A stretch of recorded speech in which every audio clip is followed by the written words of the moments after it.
اہم ترین بات کھوپڑی میں آئی ہے. دیکھو نبی صلی اللہ علیہ وسلم نے فرمایا ایمان کا سب سے لاسٹ اور آخری درجہ ہے اماطۃ الاذی عن الطریق, راستے سے اذی کو ہٹانا. یعنی اذی کہتے ہیں تکلیف دہ چیز کو بھی اور گندگی کو بھی. عربی میں اذی کسے کہتے ہیں؟ کانٹا, گٹر کا ڈھکن کھلا ہوا ہے, یہ تکلیف دہ ہے نا, کوئی گرے گا. پتھر پڑا ہوا ہے راستے میں, گاڑی غلط پارک ہوئی ہوئی ہے, یہ تکلیف دہ چیز ہے. اور اذی کا مطلب گوبر پڑا ہوا ہے, کوئی گند پڑا ہوا ہے, یہ بھی اذی میں داخل ہے عربی میں, ٹھیک ہے.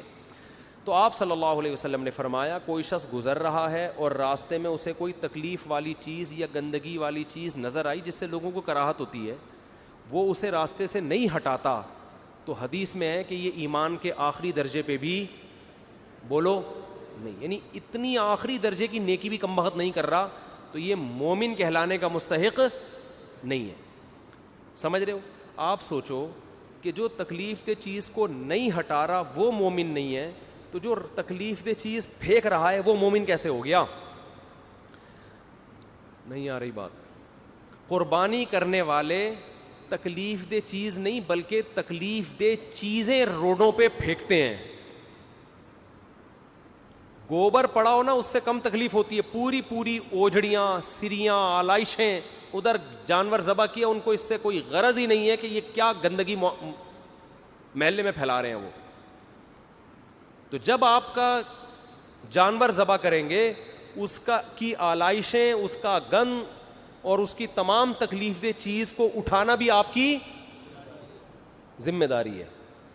جیسے قربانی نہ کرنے پر وعیدیں ہیں صاحب نصاب کے لیے, مالدار آدمی قربانی نہیں کرتا اس پہ وعیدیں ہیں, ایسے ہی اس گندگی کو نہ اٹھانے پر بھی کیا ہیں؟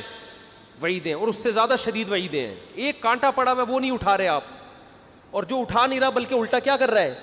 پھینک رہا ہے. تو قربانی جو لوگ کرتے ہیں وہ آلائشیں یہ نہیں کہ اٹھاتے نہیں ہیں بلکہ آلائشیں باقاعدہ پھینکتے ہیں, اور مذہب کے نام پہ پھینکا جا رہا ہے. یہ جس مذہب میں صفائی کو آدھا اسلام قرار دیا گیا ہے, اس مذہب میں تہوار کے نام پہ, قربانی کے نام پہ آلائشوں کو پھینکنا, اس کا کوئی تصور ہو سکتا ہے؟ کیا ہو گیا بھائی؟ تو یہ بہت بڑا جرم ہے, اس سے آپ کا ثواب ضائع ہو سکتا ہے قربانی کا.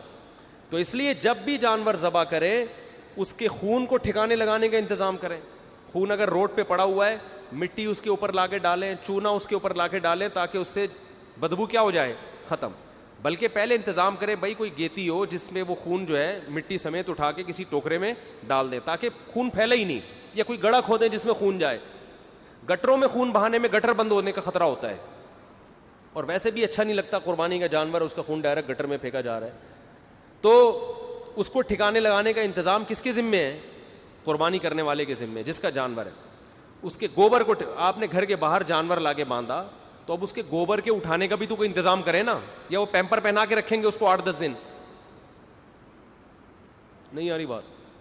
تو گھر کے باہر نا تھوڑے سے بلاک کھڑا کر کے مٹی ڈالیں اس کے اوپر, بعض لوگوں نے کیا وہی ہے, مٹی ڈالیں, اس مٹی پہ گوبر ہوگا, وہ اٹھانا بھی آسان اور اس میں بدبو بھی نہیں ہوتی. اور جب بقرعید ختم ہو جائے تو ٹرالی لائیں, وہ مٹی اٹھا کے, پورے سال تو نہیں جانور باندھنا ہوتا نا, چند دنوں باندھنا ہوتا. میں یہ نہیں کہہ رہا کہ جانور مذبح خانے میں باندھا کریں, اس سے رونق گلیوں کی ختم ہو جائے گی. بقرعید کا مزہ جب یہ جب جانور آپ کے گھر کے باہر بندھا ہو, لیکن اس کی صفائی کا انتظام ہونا چاہیے. تو آپ نے مٹی ڈال کے گھر کے باہر بلاک کھڑے کر دیے, اس کے اوپر آپ کا بچڑا آ گیا, گائے آ گئی, اونٹ آ گیا, جو بھی آ گیا. اب وہ جو بھی کرے گا تو اس کے لیے اٹھانے کا انتظام ہونا چاہیے. جیسے اپنے گھر میں صفائی کرتے ہیں تو ایسے ہی گھر کے باہر بھی صفائی کا انتظام ہونا چاہیے. تو آلائشیں پھینکنا, جہاں جگہ ملی اٹھا کے وہ گند پھینک دیا, گورنمنٹ کو تو برا بلا کہتے ہیں, وہ تو نئی ذمہ داری پوری کرتے, تو اپنی ذمہ داری تو کم از کم پورا کرے نا انسان. تو قربانی کے بعد ایسا کوئی کام نہیں ہونا چاہیے جو بدبو کا, جراثیم کے پھیلنے کا, گندگی کا سبب بنے. نبی صلی اللہ علیہ وسلم نے ایسے لوگوں کو ایمان کے آخری درجے سے بھی خارج کیا ہے. اور تہواروں میں تو صاف صفائی ستھرائی کا اہتمام اور زیادہ ہوتا ہے, تو اس میں عید مسلمانوں کا تہوار ہے, اس میں گندگی پھیلانا تو اور بڑا جرم ہے. ارشاد جی 10ویں نہیں, گائے کم سے کم 2 سال کی ہو, بیل کم سے کم 2 سال کا ہو, یعنی پچھلے سال بقرعید سے جو پہلی بقرعید گزری ہے اس سے پچھلے سال اس بقرعید سے پہلے پیدا ہو چکا ہو, اور بقرعید کے دن پیدا ہوا تو اگلے سے اگلے سال دوسرے دن بقرعید میں قربانی کر سکتے ہیں, سمجھتے ہو. اور بکرا 1 سال کا ہو. دمبے میں یہ ہے کہ 6 مہینے کا دمبا اگر موٹا تازہ ہے بہت تو اس کی قربانی بھی جائز ہے. اچھا, بھینس کی قربانی بھی جائز ہے, اس کی دلیل اجماع امت ہے, سمجھتے ہو. نبی نے فرمایا میری امت گمراہی پہ جمع نہیں ہوتی. ہر چیز قرآن و حدیث میں نہیں ہوتی, اجماع بذات خود ایک مضبوط دلیل ہے. تو اجماع امت کا صدیوں اجماع رہا ہے بھینس کی قربانی کے جواز پر, تو بھینسا بھی کر سکتے ہیں, بھینس بھی. اب نئے نئے فتوے مارکیٹ میں آنا شروع ہو گئے ہیں, مجتہد پیدا ہو رہے ہیں نا. بعض لوگوں نے شوشہ چھوڑ دیا کہ بھینسے کی قربانی جائز نہیں, کیونکہ حدیث میں بھینس کا تذکرہ ملتا ہی نہیں ہے. تو اجماع امت ہے. بھینس جیسے عورتیں سمٹ کے نماز پڑھیں گی, حدیث میں تذکرہ نہ بھی ہو تو بھی پڑھیں گی, کیونکہ اجماع امت ہے. صدیوں سے مسلمانوں کے تمام فقہا کا اس پر اجماع رہا ہے کہ عورت کیسے نماز پڑھے گی, سمٹ کے. اس پہ حدیث مانگنا یہ جہالت کی بات ہے. جیسے کوئی کہے کہ عورت آہستہ لبیک آواز سے تلبیہ جو ہے نا حج میں آہستہ آواز سے کہے گی, اس پہ کوئی حدیث ہمارے پاس نہیں ہے. اجماع امت ہے. عورت صفا مروہ میں دوڑے گی نہیں بلکہ آرام آرام سے چلے گی, اس پہ کوئی حدیث ہمارے پاس نہیں ہے. اجماع امت ہے. لوگ کہتے ہیں نہیں نبی نے فرمایا جیسے میں نماز پڑھتا ہوں ایسے پڑھو, تو نبی نے تو سمٹ کے نماز نہیں پڑھی. تو بھائی نبی نے یہ بھی فرمایا جیسے میں نے حج کیا ایسے کرو, تو نبی تو صفا مروہ میں دوڑے ہیں, تو عورت کو دوڑاؤ نا. پتا چلا کہ حیا سے متعلق جو مسائل ہیں نا عورت کے, وہ خود بخود مستثنا ہیں. تو صدیوں سے تواتر چلا آ رہا ہے اس پر. تو اس لیے یہ اجماع امت بھینس کی یا بھینسے کی قربانی بھی اجماع امت سے ثابت ہے. اور بھینسے میں گوشت بہت خاندانی ہوتا ہے, کسی کو مل جائے تو پیل دو اس کو. جی, انبیاء کی طرف سے, سب کی طرف سے کی جا سکتی. ہاں, یوم عرفہ کا روزہ ہم اپنے دن کے حساب سے رکھیں گے, 9 ذی الحجہ ہمارے یہاں جو 9 تاریخ ہوگی. ارشاد.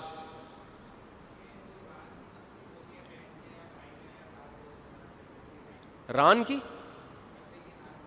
ہاں بکرے کی ران ہے, کھاؤ جیسے مرضی کھاؤ. بکرے کی ران کھائیں, چانپیں کھائیں, کباب کھائیں, کوفتے کھائیں, جیسے آپ کو اچھا لگے کھا لیں.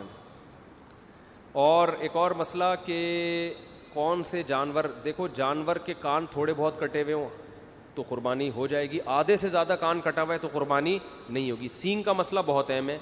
جانور کا سینگ اگر جڑ سے نکال دیا تو پھر اس کی قربانی جائز نہیں ہے. آج کل بہت عذاب دے رہے ہیں جانوروں کو سینگ نکالنے میں, گرم اس سے جلاتے ہیں اس کو, 6-7 مہینے جانور عذاب میں رہتا ہے, تکلیف میں رہتا ہے. تو کچھ نہیں ہوتا, سینگ والا جانور کاٹ لیں, کوئی ٹینشن نہیں ہے. آپ کے بغیر سینگ کے جانور کی تلاش کی وجہ سے یہ بیوپاریوں نے جانوروں کو عذاب میں ڈالنا شروع کر دیا ہے. تو اگر جڑ سے کٹا ہوا نہیں ہے پھر تو قربانی جائز ہے. اور وہ اندازہ ایسے ہوگا, ہاتھ لگانے سے پتہ چل جاتا ہے کہ سینگ کا وجود ہے یا نہیں ہے. اگر جڑ سے نہیں کٹا ہوا ہوتا تو سینگ نظر آ رہا ہوتا ہے, وہ دوبارہ اگتا ہے. جڑ سے کٹ گیا تو دوبارہ نہیں اگتا. سمجھتے ہو کہ نہیں سمجھتے؟ تو اس لیے سینگ والے جانور کو بھی لے آئیں, کوئی مسئلہ نہیں ہے یار. آپ اس چکر میں یہ بیوپاریوں نے جانوروں کو عذاب دینا شروع کر دیا ہے.